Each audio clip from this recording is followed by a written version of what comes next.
ओमज्ञानतिमिरान्धस्य ज्ञानाञ्जनशलाकया चक्षुरुन्मीलितं येन तस्मै श्रीगुरवे नमः। नमो विष्णुपादाय कृष्णप्रेष्ठाय भूतले श्रीमते भक्तिवेदान्त स्वामिन्निति नामिने। नमस्ते सारस्वते देवे गौरवाणी प्रचारिणे निर्विशेषशून्यवादी पाश्चात्यदेशतारिणे। जय श्रीकृष्ण चैतन्य प्रभु नित्यानंद श्री अद्वैत गदाधरा श्रीवासादि गौरभक्तवृंद। हरे कृष्ण कृष्ण कृष्ण हरे हरे, हरे राम राम राम हरे हरे। मूकं करोति वाचालं पंगुं लंघयते गिरिं यत्कृपातमहं वन्दे श्रीगुरुं दीनतारणम्। Hare Krishna. Welcome to today's episode of the Mahabharata. In the last episode, we have seen how the Pandavas, being in the forest exile, were engaged in executing various kinds of austerities. They were living in the forest, sometimes shuttling between Dvaitavana and Kamyakavana. They were living in simple thatched cottages with mud flooring. They were wearing dresses made out of tree bark, and they were constantly engaged in conducting yajna, sacrifices to please Lord Vishnu. And having obtained from the sun god Suryadeva a magical pot which could produce unlimited amount of food for feeding the guests, with that Draupadi would every day cook and feed large number of saintly people who would come and attend the yajnas conducted by Yudhishthira Maharaj. In this way, the Pandavas were going on accumulating pious credits. On the other hand, Duryodhana was merely enjoying all the royal opulence, and he was not engaged in conducting any fire sacrifice or yajnas. He was simply enjoying the power and opulence of the royal household, and thus he was using up all his previous pious credits. Two contrasting things we were able to see. And when the Pandavas entered the 12th year of their forest exile, Duryodhana, based on the instigation by Karna, decided to go to Dvaitavana to show off his opulence, how much wealth he had acquired, and with all the women folk, with all the resources, with some small army with him, he wanted to go there and show off to the Pandavas, look how I am enjoying life and how you people are suffering. During these 12 years, Duryodhana had spent time not only in increasing the strength of his army, but also in striking up alliances with various friendly kings. And he was like this building up his army power, so that he knew sooner or later when the Pandavas would come to seek their kingdom back, he could very easily rebuff them on the strength of his alliances and his personal military strength.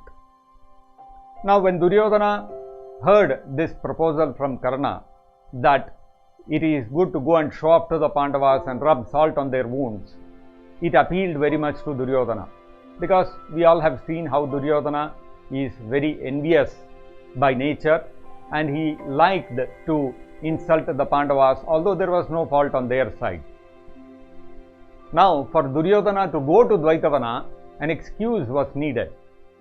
So, he went to his father Dhritarashtra and he told him that the time has come to take count of all the cows and inspect them for their health and well-being, whether the caretakers are taking good care of them or not. So, I am planning to go with a small retinue, with a small portion segment of my army I want to take, and all the women folk and my wife and all those people I want to take them and go to the place where the cows are currently, which happens to be Dvaitavana. Dhritarashtra, when he heard this, immediately he said, why are you going to Dvaitavana? The Pandavas are already there. If you go there and by chance both of you come to meet each other, I don't want another fight between the two of you.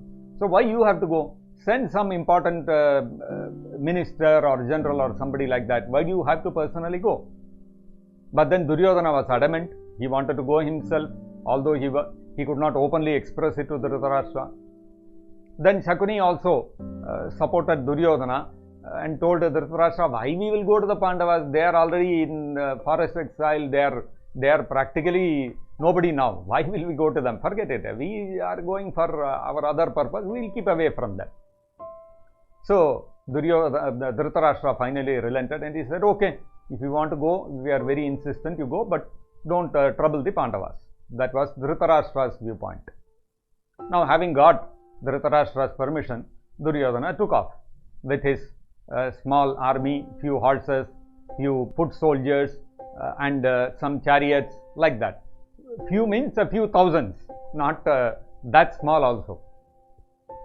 And then Duryodhana was accompanied by Karna, Shakuni, and Dushasana and his other brothers, who all wanted to see the fun, how the Pandavas are going to be, they are going to be insulted and they are going to be humiliated. That was they wanted to join in the fun. So they all accompanied Duryodhana. Duryodhana with this retinue, he reached Dvaitavana, and which is said to be modern day Devband in Uttar Pradesh. And having reached there, he inspected all the cows, took count of them, asked about the health. He looked up the health records of all the cows, and having considered all these things, having finished all his duties, then he sent some people to figure out in the Dvaitavana where the Pandavas are. And he told his people, go and set up camp close to where they are in such a way that they can see us, and we'll have some revelry and some celebration, and we'll have some dancing, music and all those kind of things, and that will rub the Pandavas this one ego. That was Duryodhana's this one. So the few people, few soldiers from his army, they went seeking out a place where they could set camp, and also in such a way that it would be visible for the Pandavas. The Pandavas at that moment, Yudhishthira Maharaj was engaged in a fire sacrifice, a yajna was going on, and he was along with a few other rishis and sages and brahmanas who were conducting the fire sacrifice. He was involved in that. The Pandavas, of course, were totally unaware of Duryodhana's impending visit. Now, when this small group of army was going forward, they came across the place near a lake, on the bank of the lake, where the Pandavas were being seated. So they thought of setting camp there. Now, in the meantime, unknown to both the Pandavas and to Duryodhana, what had happened? Some Gandharvas had come there to that forest. Now, these Gandharvas are celestial beings. They are not limited in their travel like we are. If we have to go to some planet, some other planet outside the Earth planet, let us say we want to go to the moon or the Mars or something like that, there are so many restrictions. It's not easy to go there for human beings. But the Gandharvas are not, because they are from the upper planets, they are not limited in their travel like that. They can very easily travel to whichever planet they want, and if they so choose, they can remain hidden to the view of the human beings. Or if they want, they can reveal themselves also. So in this case, the Gandharvas, they stopped the team which Duryodhana had sent forth, and they told them, you cannot come to this part of the forest. This belongs to us, so you please go back. So these small team members, because Gandharvas, they are celestial beings, they went back to Duryodhana and conveyed to him that like this we were stopped by the Gandharvas and they refused to allow us to set camp there. Now Duryodhana, being the kind of arrogant person he is, he said, what Gandharvas? This is my kingdom. I will do whatever I want here. I will not listen to any Gandharvas and all that. Then he called all his small army together and he went and he attacked the Gandharvas. Now the Gandharvas were very well prepared for this attack from Duryodhana, because they had come specifically there for that purpose to engage in a battle with Duryodhana. Now why would they come there to engage in a battle with Duryodhana? Why did the Gandharvas have to come down from the celestial planets? Actually, what had happened was, when Duryodhana had made his plans to go to Dvaitavana and to humiliate the Pandavas, the news reached Indra. And Indra was always very favorable to the Pandavas, especially to Arjuna, because Arjuna was born to Kunti Devi from the blessings of Indra Deva. So in one sense, Indra was the father of Arjuna. So he did not like this activity from this act of Duryodhana's, where he wanted to humiliate the Pandavas. Therefore, Indra called the Gandharvas and told them, see, like this, Duryodhana is going to Dvaitavana with an evil intention, you go and take care of him. So the Gandharvas came and they stopped Duryodhana, and they very well knew that this Duryodhana will try to come and attack them, so they had come equipped with their weapons. Now a fierce battle started between the small army of Duryodhana along with Karna, Shakuni, Dushasana and others, and on the other side a small group of the Gandharvas. Now, although Karna was a powerful archer, Duryodhana himself was a great warrior. Despite all this, the Gandharvas, being celestial beings, gradually they drove back Duryodhana's army. Finally, what happened? Shakuni ran away from the battlefield when he saw that his life was in danger. So also, when Karna saw that his arrows were failing and he too was in a very precarious condition, he, along with Dushasana and the other brothers of Duryodhana, they all ran away from the battlefield. Actually, a Kshatriya is never supposed to show his back in a battle. A Kshatriya is supposed to fight till the death. But this cowardly act from the side of Karna and the Dushasana and others was not surprising, because they were used to very boastful and ostentatious claims, although they did not have the real powers like the Pandavas. That is why they were always envious of the Pandavas, because the Pandavas actually, even though they were very humble and very nice people, the Kauravas, Karna and Duryodhana and others knew that the Pandavas were always far more powerful than them and far more opulent than them. That was why Duryodhana and Karna and others were always envious of the Pandavas. Be that as it may, the whole Kaurava army was defeated, it was routed, practically almost all their army was destroyed, and Karna, Dushasana and others, Shakuni and others ran away from the battlefield in a cowardly manner. Now Duryodhana stood fighting there, and finally Duryodhana was captured by the Gandharvas. So whatever little bit of Duryodhana's army was left, they ran away. The moment Duryodhana was captured, their morale was broken and they ran away from there. But still they were lamenting that our master has been captured, now what to do? So they consulted amongst themselves and they thought it wise to approach the Pandavas and seek their help, because they were close at hand. To go back to Hastinapura and to call Bhishma Dev and bring him back, and Dronacharya and others, was practically next to impossible. Something had to be done right there, right then. So this remaining small group of people, the soldiers, went and approached Yudhishthira Maharaj, who was in the midst of performing the yajna, and they narrated the whole thing before him. Of course, this group of soldiers, they did not know Duryodhana's evil intention, his malified intention in coming there to actually humiliate the Pandavas. They were thinking he came here to count the cows and all those kind of things, and after finishing all that, he wanted to just set camp there, relax a little bit and go back to Hastinapura. That was their understanding. The moment Pandavas heard that Duryodhana had come there and he had been captured by the Gandharvas, they immediately understood what was the background of this whole incident. And the moment they heard that Duryodhana had been captured, Bhima uttered these words. Bhima said, Mahatahi prayatnena hastyashva rathapattibihi asmabhir yad anushteyam gandharvais tad anushtitam. Bhima said, we would have had to undergo great effort and endeavor with a great assembly of horses and elephants and and chariots and soldiers in order to defeat Duryodhana and capture him. What we could have achieved with great endeavor, the Gandharvas have achieved it very easily. So Bhima was appreciating the Gandharvas, that what we would have taken great endeavor to do, that the Gandharvas have done very good. We are saved of that great endeavor. I am so relieved. So this was Bhimasena's response.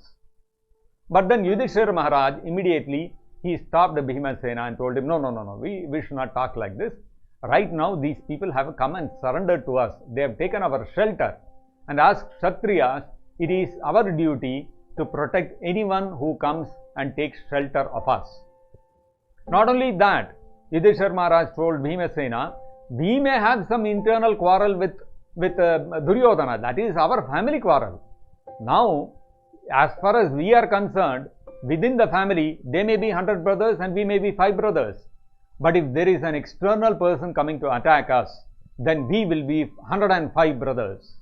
We will not allow an external person to come and sully the reputation of the Kaurava dynasty. If the Gandharvas have captured Duryodhana, it is a great dishonor for us. We must get him released. So Yudhishthira Maharaj ordered Arjuna and Bhimasena that you both must go and get Duryodhana released, because Yudhishthira Maharaj was engaged in that yajna. He could not get up and go himself, otherwise he himself would have gone also. So when Yudhishthira spoke like this, Bhimasena and Arjuna immediately they took the words of Yudhishthira as his command, and they immediately boarded the chariots which had been brought by the small Kaurava army, and they took their weapons, whatever bow and arrow they had, and they went and approached the Gandharvas. When they came to the Gandharvas, Bhimasena and Arjuna asked the Gandharvas, you have captured our brother Duryodhana. We have come here to secure his release. The Gandharvas refused to release him.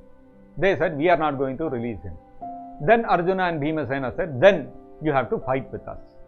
So immediately the Gandharvas also took their weapons. Arjuna and Bhimasena on this side, and again began a real mega fight between the two of them. The celestial Gandharvas on one side, and on this side Arjuna and Bhima. In the first case, what had happened? The Gandharvas had very easily defeated Duryodhana and pushed him back. Duryodhana, Karna, Dushasana, all his 100 brothers, they were all defeated. And here there were only 2 brothers. And these 2 brothers, especially Arjuna, used such skillful archery, and he made use of all the celestial astras and weapons he had received during his visits to Indraloka and other places. Very soon, the Gandharvas found that the table was reversed. They were now getting beaten back. They were getting defeated. When the Gandharvas saw that they were soon going to get defeated, they stopped the battle and declared a truce. And then the leader of the Gandharvas came in front of Arjuna and he revealed himself. And Arjuna also recognized him. Oh, I had met you when I had come to Indraloka. So this Gandharva also said, yes. Actually, I came here because this Duryodhana had come here to humiliate all of you Pandavas. And when Indra heard this, he sent me to capture Duryodhana. So I want to take him with me and hand him over to Indra as a prisoner of war. Now Arjuna told him, see, I am very happy. I understand that you have come for our welfare, but it is against the reputation of our family that you take Duryodhana as a prisoner. So I am requesting you to release him. So the Gandharva said, why are you asking for his release? He did not come here to do any good for you. He has cheated you of your kingdom, and he to rub salt on your wounds he has come here. After all that, you want to get him released. Arjuna said, no, this is the order of Yudhishthira Maharaj, so we have to follow that. So the Gandharva said, okay, let us go to Yudhishthira and let us, he may not be aware of the actual situation why Duryodhana came here. Let us put this matter before him. If Yudhishthira Maharaj says, no, you take him as a prisoner to Indra because of his malified intention, we will take him. Or on the other hand, if Yudhishthira Maharaj says you release him, we will release him. Because we have great respect for Yudhishthira Maharaj. He is such a great upholder of dharma, we will not refuse his words.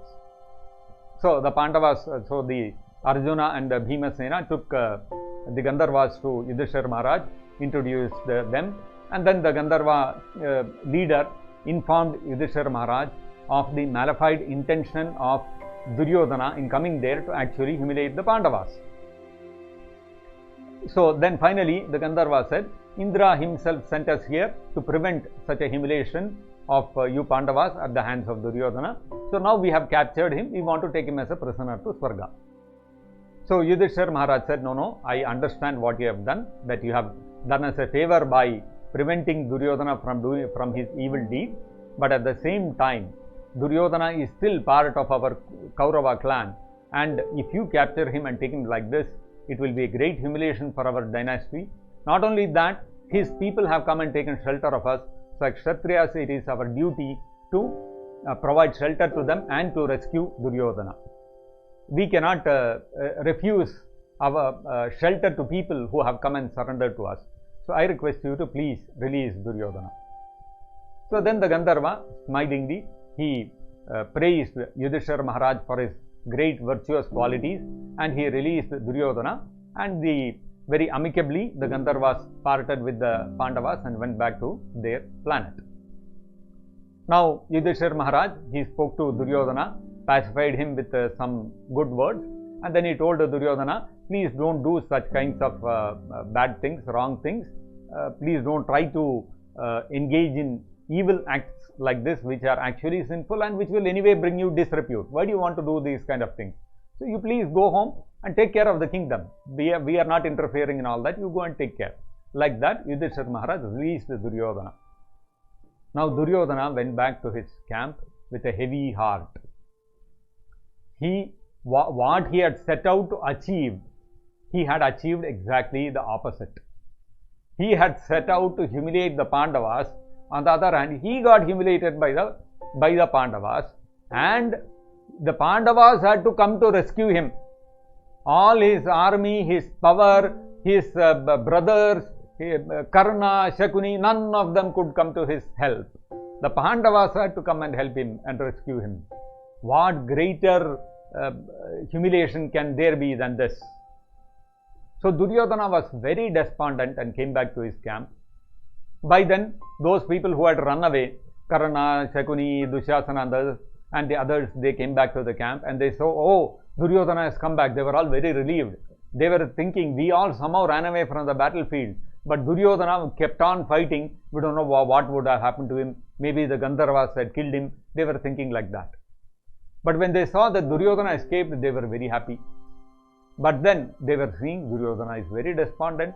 Then Duryodhana informed them, like this, the Gandharvas had captured him, and it was the Pandavas who released him. And so Duryodhana was so frustrated, he was saying that I want to commit suicide, I don't want to live anymore. So when Dushasana and others heard this, they were alarmed. Duryodhana is going to commit suicide, then what will happen to all of us? The kingdom will go to the Pandavas and we will all be thrown out. So they all started speaking to Duryodhana and trying to pacify him, trying to calm him down. Even Karna sat with him and said, no, why are Duryodhana, why are you so despondent? When you in a Kshatriya's life, when he fights many battles, some battles he will win, some battles he will lose. So what is the big thing in this? Don't take this so much to heart. You take it in your stride. And these are things which we should face in life, like that. And Shakuni also, Dushasana also, they all tried to motivate him and bring him back to his normal self. After much persuasion, finally Duryodhana relented from his decision to commit suicide. And gradually, with a heavy heart, they all came back to Hastinapura. Now, Duryodhana, although initially he was very much afflicted by this humiliation at the hands of the Pandavas, gradually after a little while, he forgot the incident and came back to his normal self. And being the arrogant person he was, he again started plotting how to humiliate the Pandavas. So it so happened that one great sage happened to come to Hastinapura. And when Duryodhana heard about this sage's arrival in Hastinapura, immediately a plan started hatching in his mind. So what was the plan that Duryodhana had newly thought up of, and who was the sage, and what was the role he was going to play in Duryodhana's new plot? Please join us in the next episode of the Mahabharata to learn about this. Thank you for joining us today. Hare Krishna. Jagat Guru Srila Prabhupada ki jai. Nitai Gaur Premanande Hari Hari Bol.